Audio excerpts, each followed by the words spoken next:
today, Khoi from University of Science and Technology of Hanoi, who will talk about the Korenblum maximum principle for some function spaces. Please. Yeah, thank you very much. Can you hear me well? Okay. So first of all, I would like to say good morning, good afternoon for Europe, and even in Asia is good evening. So I think even this in Japan, this should be good night, right? Very soon. Okay, so I would like to thank the organizers, especially Javed, for this very interesting program and workshop. And recently, up to now, after the 15 years working in Singapore, due to some mainly the family circumstances, I terminated my work there and moved recently 2 months ago to Hanoi, this University of Science and Technology. Yeah. So my talk is about the Korenblum maximum principle for some function spaces, and the outline I mention the basic definition and notation, and the second section, in my opinion, is the most important, even more important than the main result in section 4 and others, because I would like to remind or to introduce in some sense the Korenblum conjecture and development up to now. So the abstract, so I don't know why I cannot fit the slide, but it's okay, it seems. I talk about this Korenblum maximum principle for the Fock space and the weighted Bergman spaces under this explanation weight. The first, we try to give the explicit expression for the upper bound of the Korenblum constant for the weighted Fock space. So you will see why we talk about the upper bound. It's not precise as this constant. And the second, also we have the upper bound for the weighted Bergman spaces. And the last one, it's also interesting. We show the failure of this principle for some weighted Bergman spaces. It depends on P. So, and this is a joint work with the Wee Jun-jae from my former university, NTU, in Singapore. So, yeah, I wonder what happened to my screen. I want to have it fit, but when I look at that, it seems not really good. If I have this one, it's still okay. Do you prefer small one or big one? Can you try maybe this view full screen button? Yeah, you see, I have the view, and I don't know which one is better, full screen or full screen in middle. Screen. This one? Yeah. Okay. Yeah, you seen something happen? Yeah, some strange, yes. You're right. Because maybe in Asia it's too late now. Maybe. Okay. So let's denote by OD the space of the holomorphic function in the unit D, end with the compact open topology as usual, and OC the space of anti-function. So the weighted Hardy space HP alpha D consists of the function holomorphic on D with such the norm. For alpha non-negative, and P is the finite and positive. So this, in case the alpha equal to 0, we know that this is usual Hardy space HP, but in case P equal to infinity, we have the space H infinity of bounded holomorphic function on D with the subnorm. So that the more or less is quite wide the class of the Hardy space. For weighted Bergman space, we look at the case, the same P between 0 and infinity, but alpha is bigger than -1. But here we prefer, of course, not so really important, but we prefer to look at the exponential weight e to power negative p alpha over 2 modulus of d square. And this Bergman space AP alpha D, this consists of the holomorphic function on D with such the norm. And here the dA is Lebesgue measure on C. We know that in case P is infinity, then this A infinity D and H infinity D are the same. And for the case P is finite, but alpha is 0, we have the standard, the usual the Bergman space APD. In particular, if P is bigger than or equal to 1, APD is also a Banach space, especially we quite well known for us in case P equal to 2. We have the classical Bergman space A2 of D, for which we have set the quite well known the norm. So, and the next one, what I have the next one, I have the, let's see, the weighted Fock space. The weighted Fock space, P, F, P alpha for alpha positive and P finite positive, with such the exponential weight. This is denoted by such the F, P alpha C with such a norm. And here, as I explained, we use the exponential, the weight that the e to power minus p alpha over 2 modulus of z. In case p equal to infinity and alpha is positive, we have f infinity alpha, that's a supremum. And in case p even less than or equal to infinity, but alpha equal to 1, we have a Fock space, is that usual Fock space FP. Right? And like Bergman space, we know that the FP is Banach space if P is bigger than or equal to 1. And for P is in between 0 and 1, this is complete metric space, which distance is as is the norm of F minus G to power P. So this is very important because later we talk about the difference, the result for the case P bigger than or equal to 1 and the case P less than 1. So now the most important, as I talk, this Korenblum conjecture and the development. So in 1991, so Korenblum state the following conjecture for A2. There exists a numerical constant C in between 0 and 1, such that if F and G are holomorphic in D and the modulus of Fz is less than or equal to the modulus of Gz for all Z modulus in between C and 1.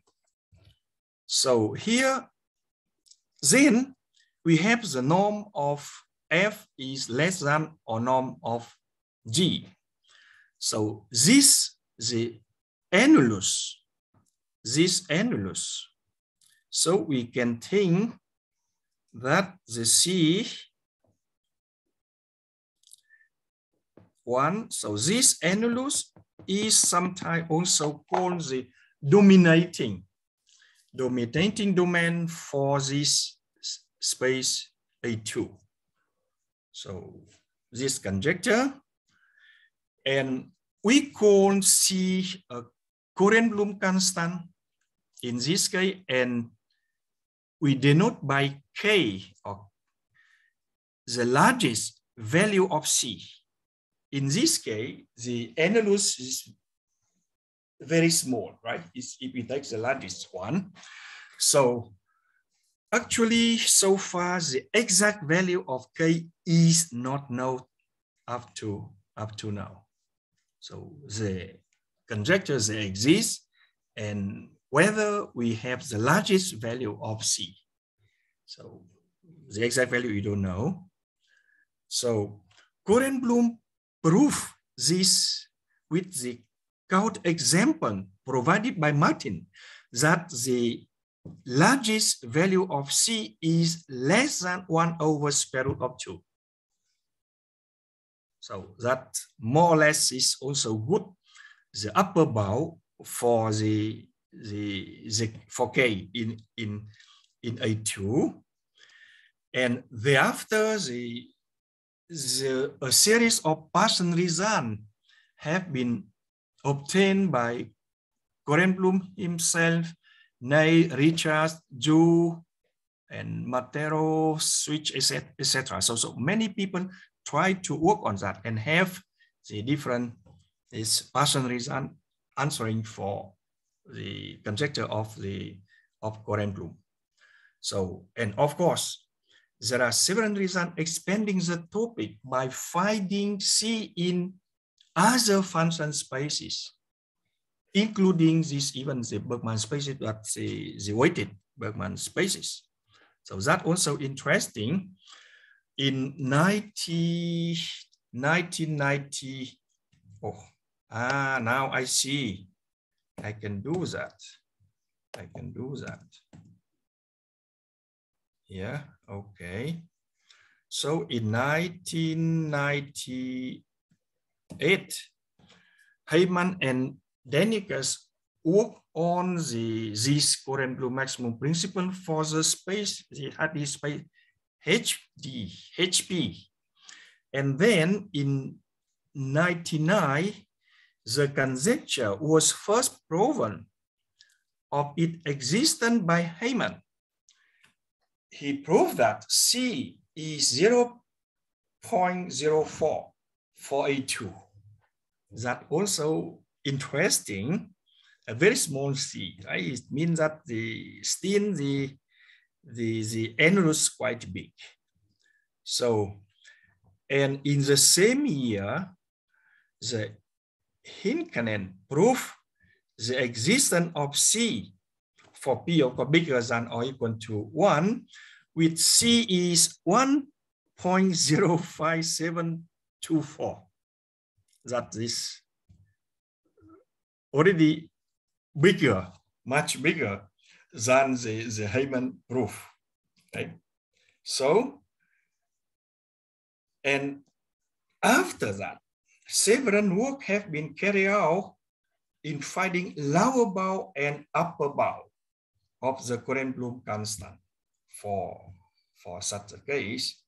So, and in 2003, 2004, Wang also tried to work on this, and he got quite interesting result. Is on upper bound. He worked on upper bound of C, and also the good improvement have been made by both Schuster and Wang for this upper bound. And in 2012, so Zhu also shows that it is quite possible to choose some C for the Korenblum maximum principle to hold in the case alpha positive P bigger than or equal to 1 for the Fock space. So that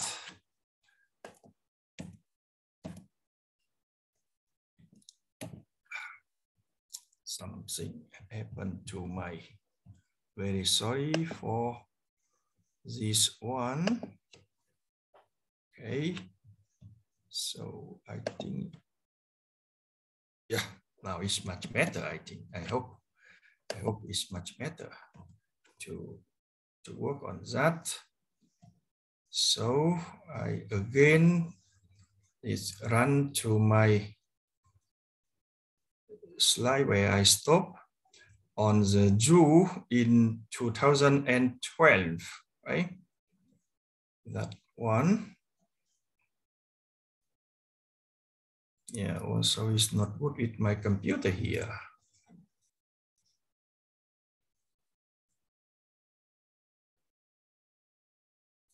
Yeah, so we have this in 2012 by Jew, and then this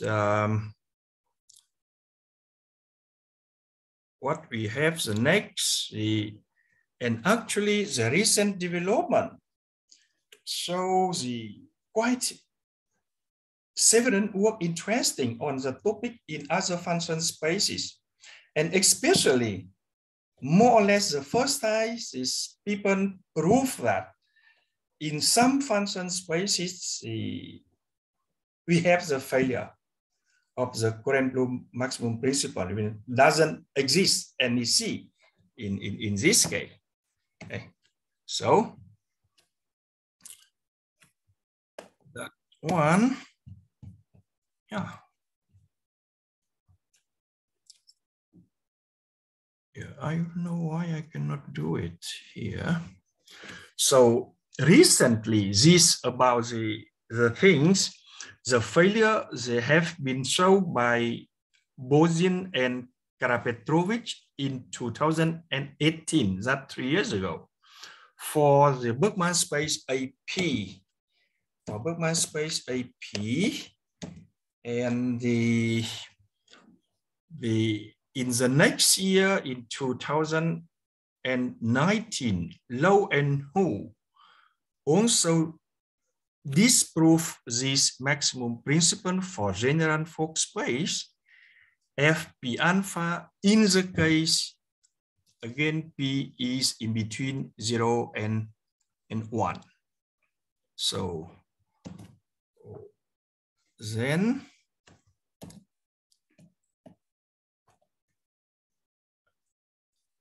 what we want, so here, because we consider several function spaces, then we try to make it clear by denote the largest Korenblum constant with the subscription showing the space we want to deal with.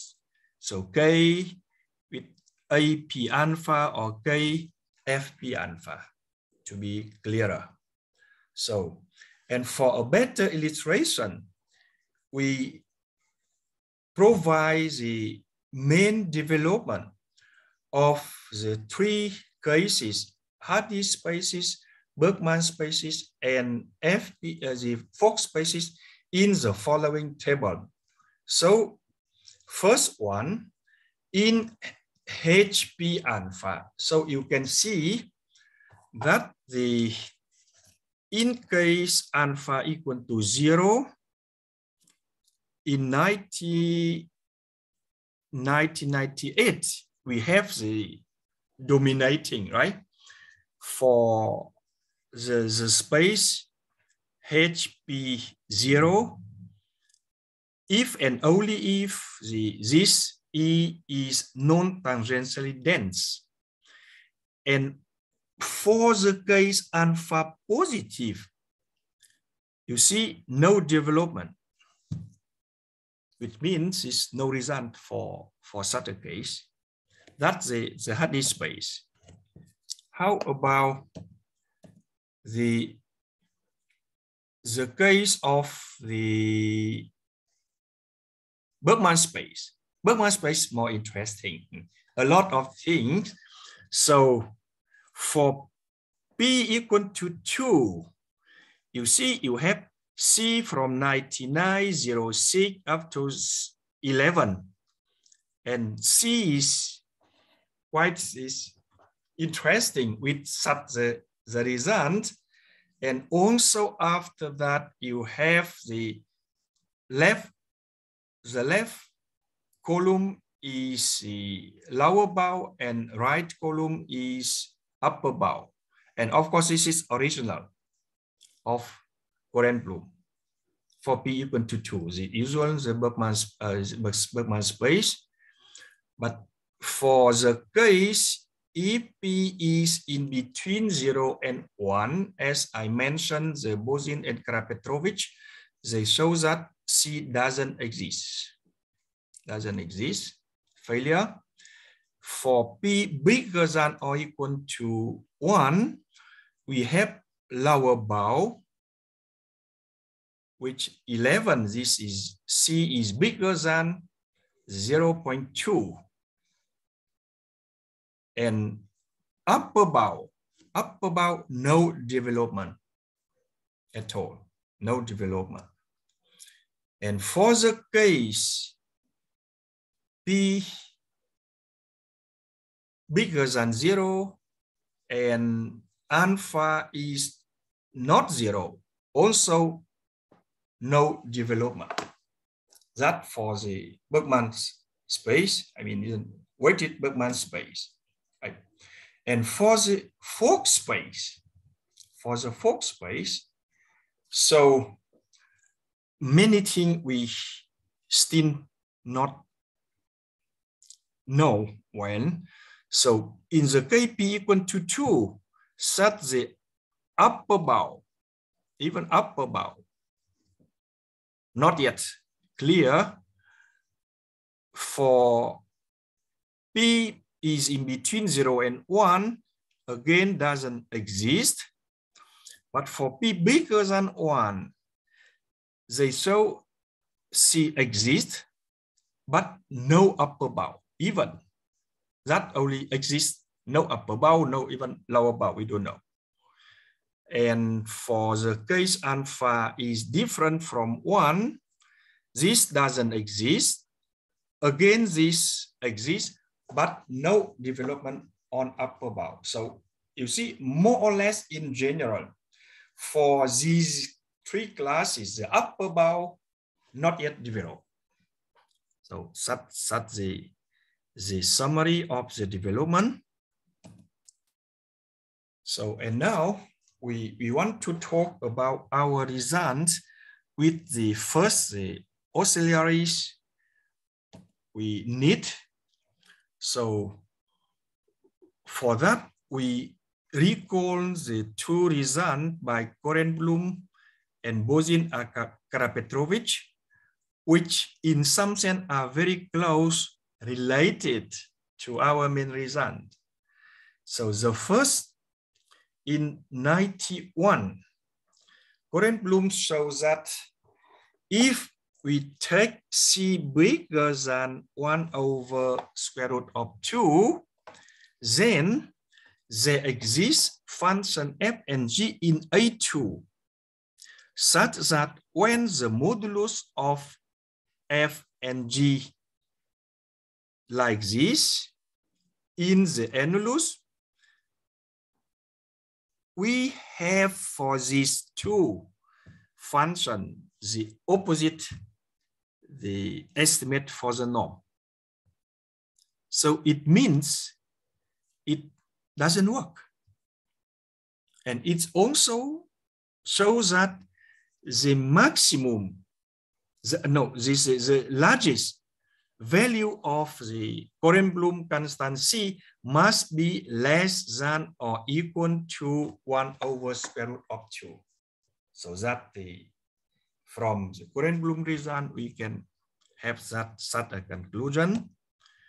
And the next one is Bozin and Karapetrovich in 2018. If P is less than, is in between 0 and 1, and C is any numbers between 0 and 1, then there exists function f and g in a P. So here in Korenblum, we talk about a 2, and here in a P, such that modulus in one direction of f and g, but again, the norm is in opposite direction. So then, with these two important results, we have the following lemma which play the crucial role in our proof, especially for the Bergman space. So that the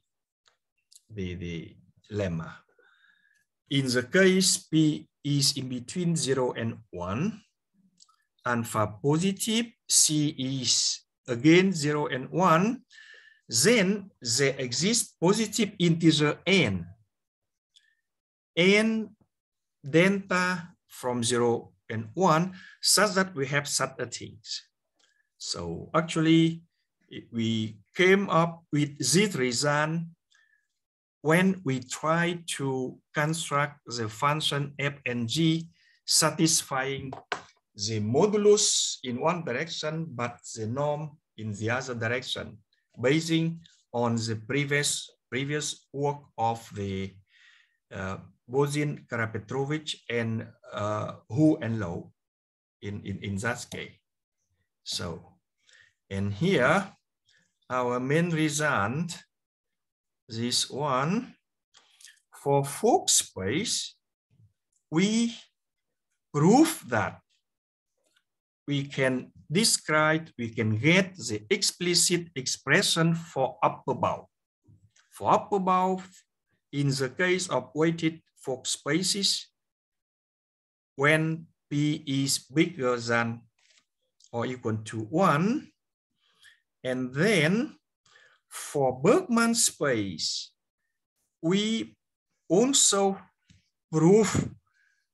have the explicit expression for the upper bound in such a case. So it means for Fock spaces and Bergman spaces, we have developed some result for the upper bound of the Korenblum, the constant. But in this case, when we look at the case P is in between 0 and 1, we show that this is not true anymore for such a case. And it means for weighted Bergman space and Fock spaces, some result in the general cases have been found. So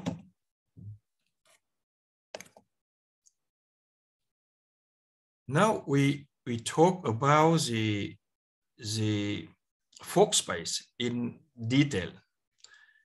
First, we consider this case and try to get the upper bound KFP, and the result is as follows. Suppose P is bigger than or equal to 1, alpha of course bigger than 0, and C is bigger than this quantity. C is bigger.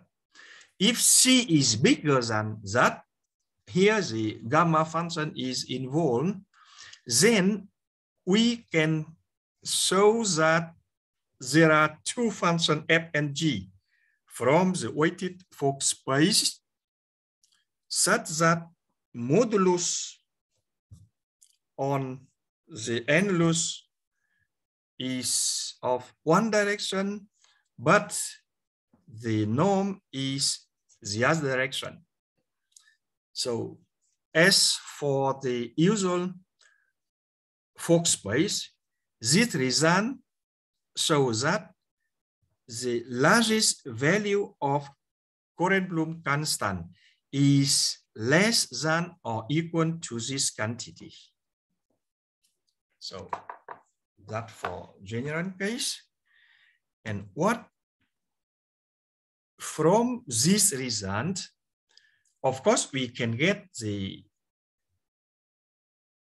classical Hilbert-Fock space F2 when P equal to 2 and phi 0 as the consequences. So what is that?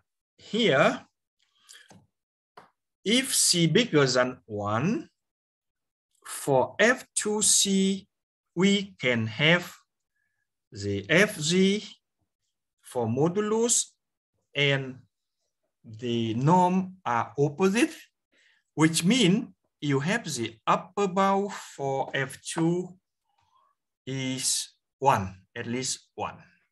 Such a case, if C bigger than 1. Right? So then, very interesting, one particular case. If we look at P equal to 1 and we take alpha is 1 over 2, then for F1 0.5, 1 over 2, the largest value of Korenblum constant is less than or equal to square root of pi because of the gamma of 3 over 2. That also in some sense interesting because it's very quite well known the number pi square root appeared in the upper bound of this Korenblum constant.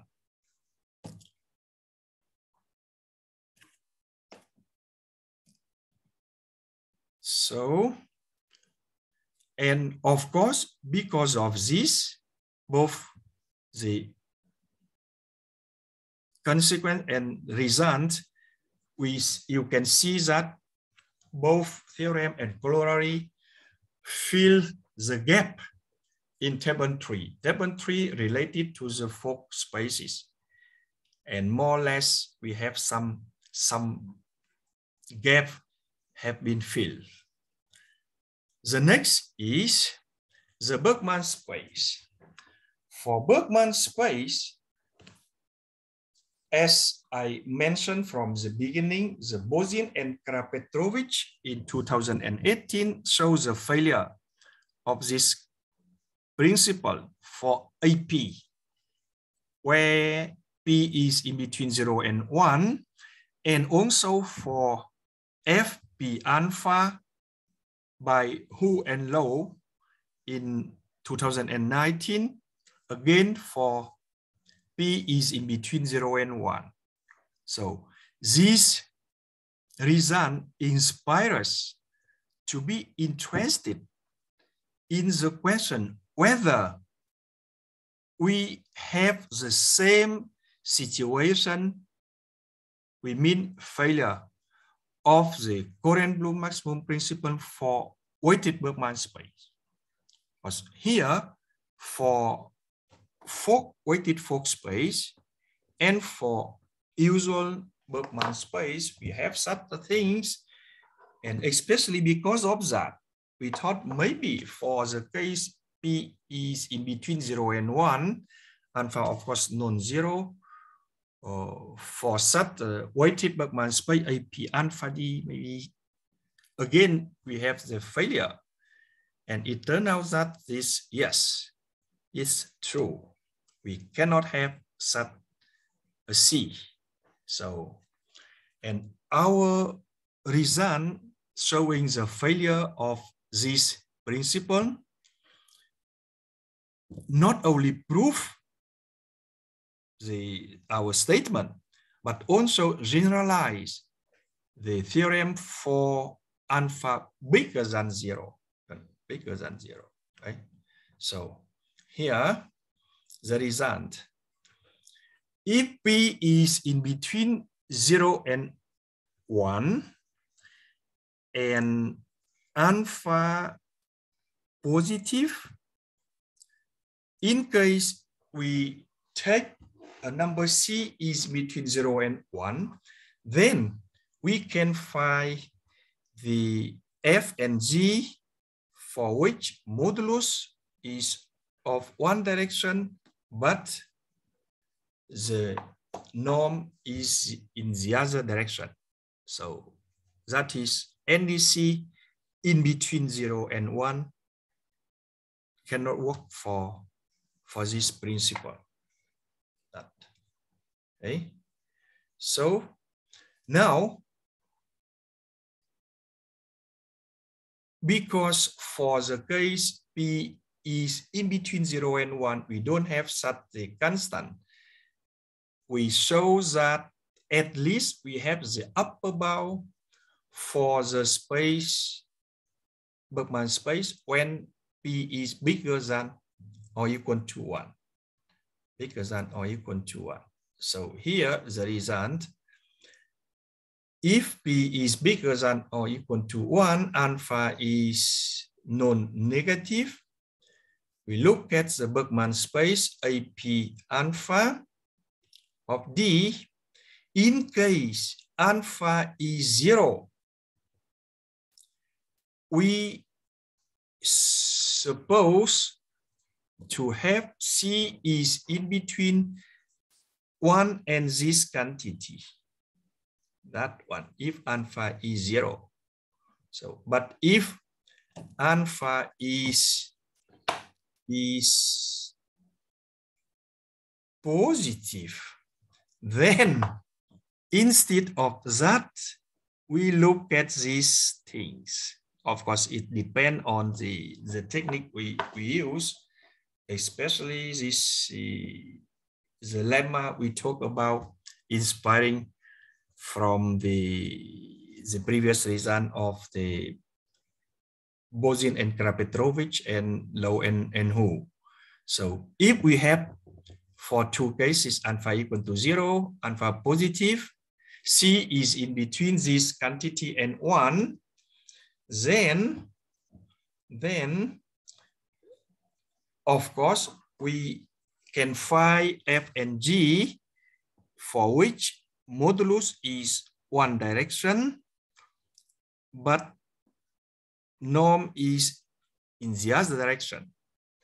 That is, C cannot be bigger than the left quantity in each case.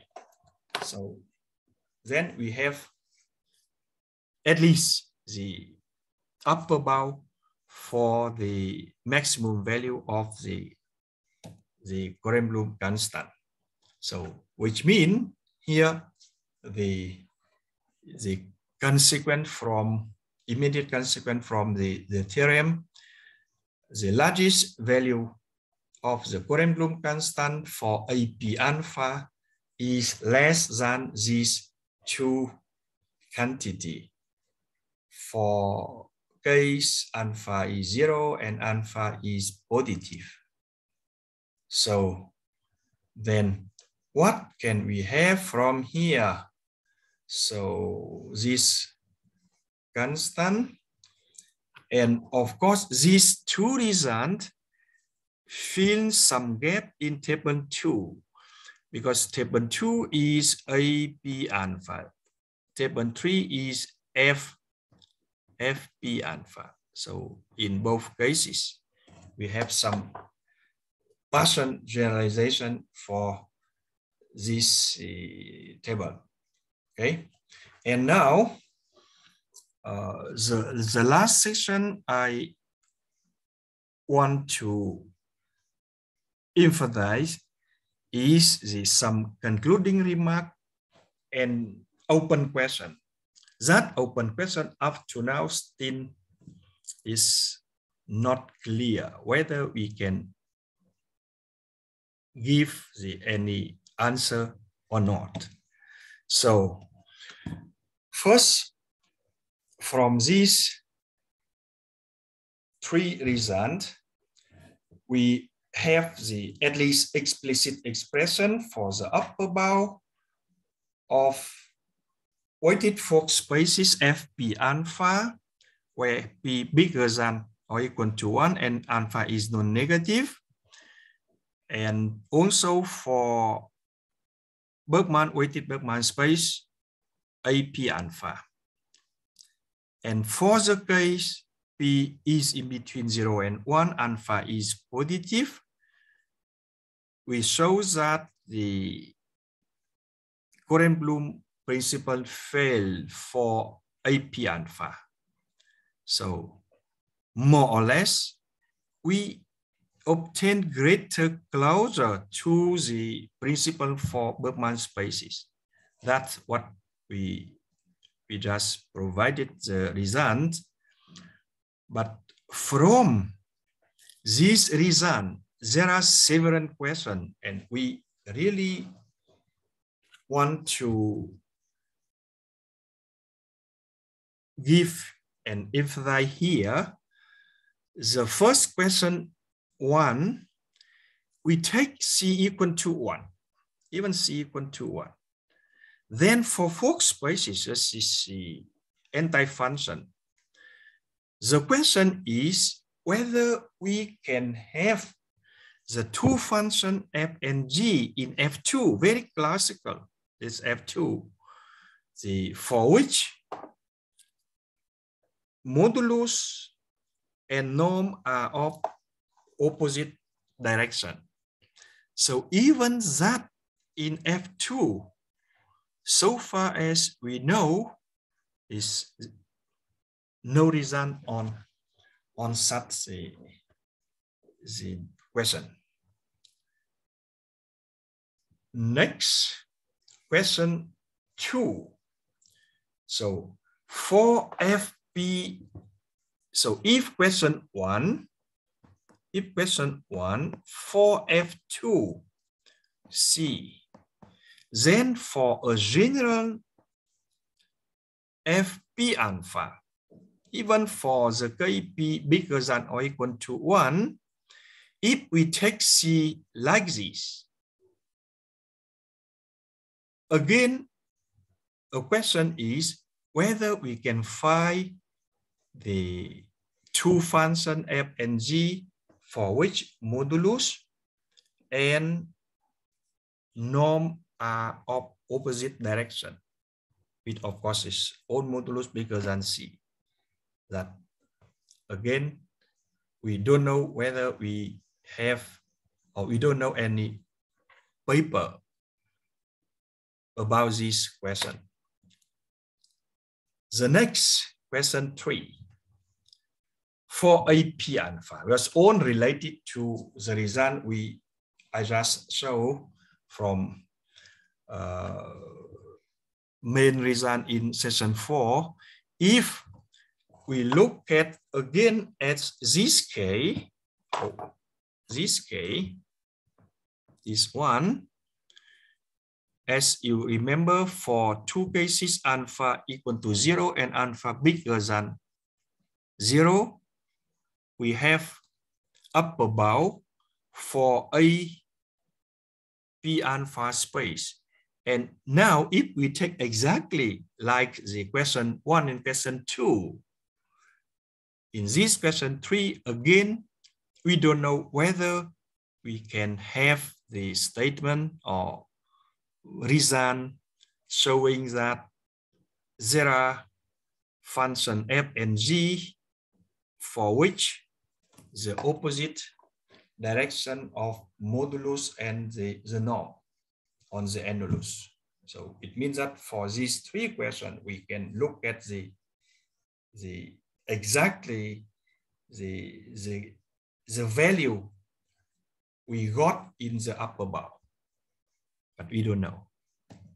So then what we have. And here, for question 3, I mean for AP alpha, in 1991, if we can solve this, then we more or less have the generalization of the counterexample in Korenblum work, but provided by Martin in 91. And also the case when alpha is in between -1 and 0. And for NDP, we don't know, still unsolved. So that several questions related to the precise value in upper bound we have shown. That's all for my talk, and we still have, I think, 4 or 3 minutes, 3.5 minutes. Yeah. Thank you so much for wonderful talk. Thank you. Questions, comments, suggestions? Hi. Hi, can you hear me? Can you hear me? Yes, yes. I would like to ask, why did you consider that Korenblum maximal principle on that weight and Bergman space with exponential weight? You mean why we call the Korenblum maximum principle? Yeah, why did you consider that Korenblum maximal principle on weight and Bergman space with exponential weight? Yes, actually, because in the lemma I mentioned this, we use such the exponential. Then we try to look at that. But actually, I think this not really important. Not really important. Maybe without that, this is almost the same. But at least this, yeah, at least this is more convenient for our technique in the proof. Okay, thanks. Does this principle hold for any other weighted Bergman spaces? We don't know. We don't know whether for any other, but I think we can try. You can try to look at that. To Even take the other weight. I understand the exponential weight more or less is convenient to work, but maybe for other weight, not really this simple. Okay, so thanks. I think we can try. Surely we can try for having that. Because as I show in different table 1 and table 2 and table 3, so there are many cases still this not yet developed. Yes. And I would like to tell that for several very precise the value of C, so people use the MATLAB to compute it. Yeah. Yeah. Especially the Hu and Lowe's use MATLAB for N1 also. Yeah. MATLAB for that. Thanks for explanations. Thank you. Well, yes. Lee, you considered, I mean, all the integrals in your talk are area integrals. Yeah. But you also mentioned Hardy spaces have been considered, for which the definition is different. Do you consider the Bailey-Littlewood integral formula for the norm in Hardy spaces? Or, no, actually, not yet, because Javad, we talk about the all 3 cases. I mentioned the development, but the reason we work only for Bergman spaces and Fock spaces. Oh, so for Hardy spaces is not studied yet? Not yet. Okay. And I agree with you, it's not easy with the integrand Sutter case, even. Yeah. It's not an area integral, the original definition. Yeah. But yeah, thank you. More questions? Oh, hi. This is Julie from Toledo. Can I ask? Yeah. Yes. So I recall that in one of the first slides, you define the weighted Bergman space. You use exponential. Is that intentional, or because I thought that the usual weighted Bergman space 1 minus absolute value of z square? So that I just answered to the previous question. That actually. Oh, sorry, I missed that. It's for the more convenient for our technique. I mean, and I think for the general or the other, as you mentioned, maybe we can have, maybe we guess this should be the same, but we haven't looked at that in detail. But I agree with you and the previous the question that with the exponential weight, yes, because we use the lemma related to such the exponential. That's the reason we use the exponential weight in Fock space. Oh, I see. But on the other hand, then because the exponential weight does not decay when z goes to the boundary, so it's quite very different. Yes, very different.